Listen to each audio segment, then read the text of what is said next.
जय श्री राम भक्तों। हारता वही है जो शिकायतें हजार करता है, जीतता वही है जो कोशिशें लगातार करता है। कमेंट में एक बार जय श्री राम ज़रूर लिख दीजिए, क्योंकि आज का ये वीडियो हनुमान चालीसे पर है। आज मैं आपको हनुमान चालीसे से जुड़े कुछ ऐसे रहस्य बताऊंगी जो आप पहले नहीं जानते हैं। हनुमान चालीसा आप सभी के घर में है और आप सभी हनुमान चालीसा पढ़ते भी हैं। देश के अंदर कोई भी ऐसा क्षेत्र नहीं है जहां पर हनुमान चालीसा पढ़ा ना जाता हो। हनुमान चालीसा हिंदी भाषा में लिखा गया है, उसके बावजूद भी गैर हिंदी भाषाओं के लोग भी बड़ी सम्मान के साथ हनुमान चालीसे का पाठ करते हैं। हनुमान चालीसे का पाठ आप सभी करते हैं। आप हनुमान जी के श्रेष्ठ भक्त भी हैं। लेकिन आज की इस वीडियो में आपके लिए कुछ ऐसी बातें हैं जो आप नहीं जानते और आपके लिए जानना बहुत ज़रूरी है। आप हनुमान जी के भक्त हैं, लेकिन आपको ये ही नहीं पता कि हनुमान चालीसे की रचना कब हुई, हनुमान चालीसे की रचना किसने की। क्या हनुमान चालीसे में राम नाम के जाप का कोई वर्णन मिलता है? तो आइए आज हम बात करते हैं हनुमान चालीसे को लेकर।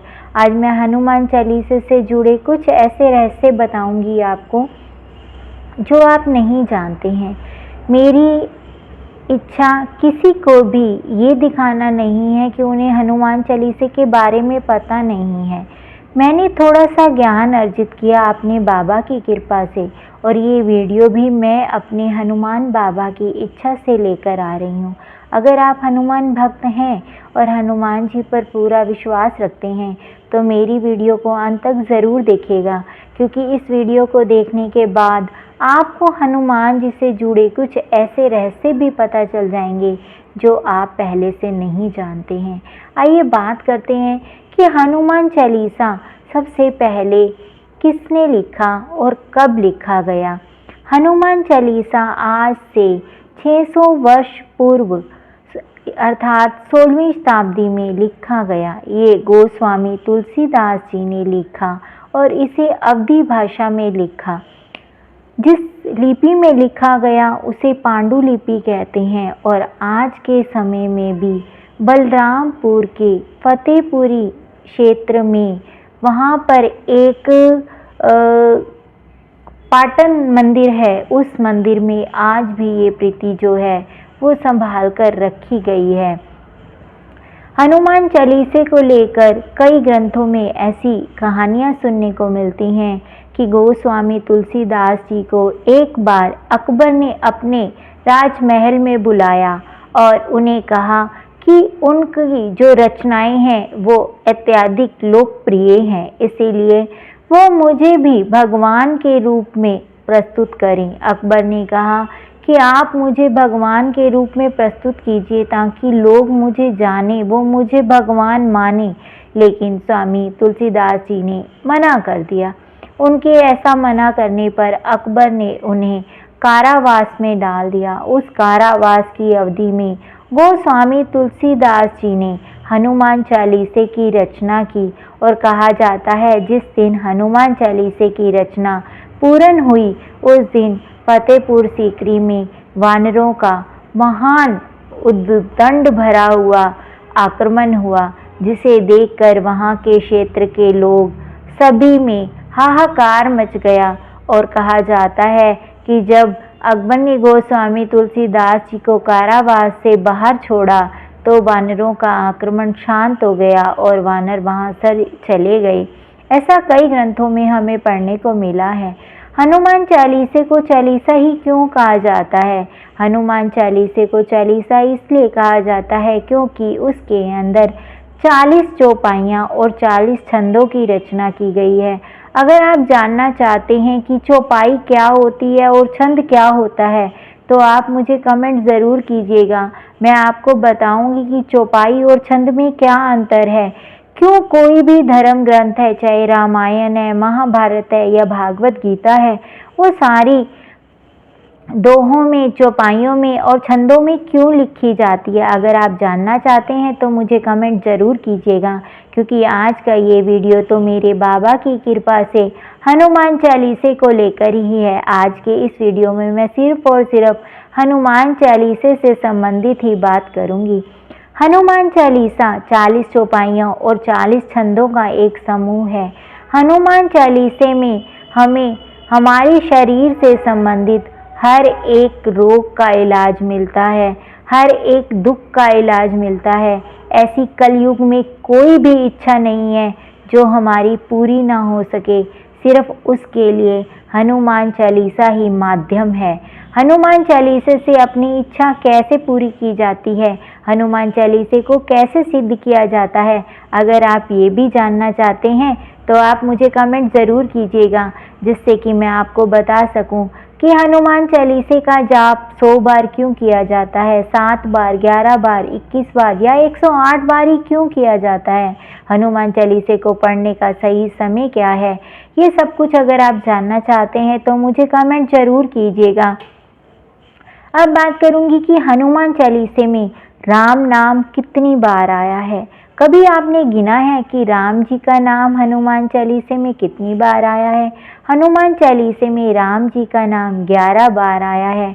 अगर आप देखेंगे, गिनेंगे तो राम जी का नाम पूरा 11 बार मिलेगा।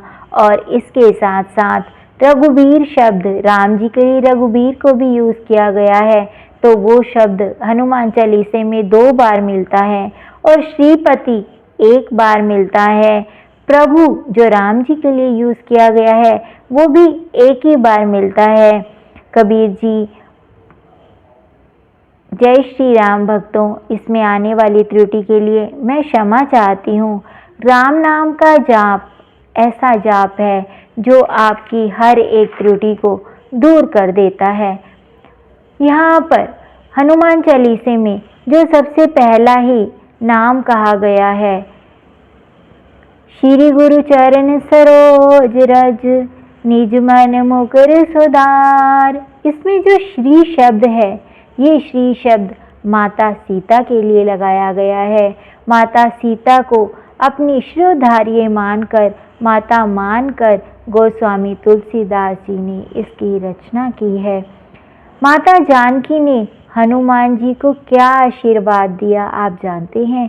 हनुमान चालीसे में बताया गया है कि माता सीता ने हनुमान जी को अष्ट सिद्धिनों निधि के दाता कहा है, अर्थात हनुमान जी के पास अष्ट सिद्धियाँ और 9 निधियाँ हैं। अगर वो चाहें तो अपने भक्तों को अष्ट सिद्धियाँ और 9 निधियाँ प्रदान करते हैं, कर भी सकते हैं, पर हमें वैसा भक्त बनना पड़ेगा जिन्हें भगवान जी अष्ट सिद्धियाँ और 9 निधि प्रदान करें। यहाँ पर बात करेंगे कि हनुमान चालीसे में और हमें कौन सा रहस्य पता चलता है। हनुमान चालीसे में हमें पता चलता है कि पृथ्वी और सूर्य के बीच की दूरी कितनी है। कैसे पता चलता है? हनुमान चालीसे में चौपाई दी गई है जिसमें कहा गया है कि 100 योजन की दूरी है, जिससे ये जो चौपाई दी गई है इसमें कहा है कि जुग सहस्त्र जो जन पर भानु, लियो ताहि मधुर फल जानु। जुग सहस्त्र जो जन पर भानु मतलब युग सहस्त्र, सहस्त्र योजन की दूरी पृथ्वी से लेकर सूर्य की। आप जानते हैं जिस समय हनुमान चालीसे की रचना हुई उस समय कोई आर्यभट्ट का जन्म नहीं हुआ था, किसी ने जीरो का ज्ञान नहीं दिया था, लेकिन फिर भी गोस्वामी तुलसीदास जी को ज्ञात था कि पृथ्वी से लेकर और सूर्य तक की जो दूरी है वो 100 योजन, सहस्त्र योजन की दूरी है। हनुमान जी ने ये सहस्त्र योजन की दूरी पल में ही तय कर ली। वो सूर्य को एक मीठा फल समझकर उसकी तरफ बचपन में चले गए। अब बताइए कि हनुमान चालीसे में क्या कहीं कहीं बताया गया है कि हनुमान जी को सबसे पहले किसने रोका?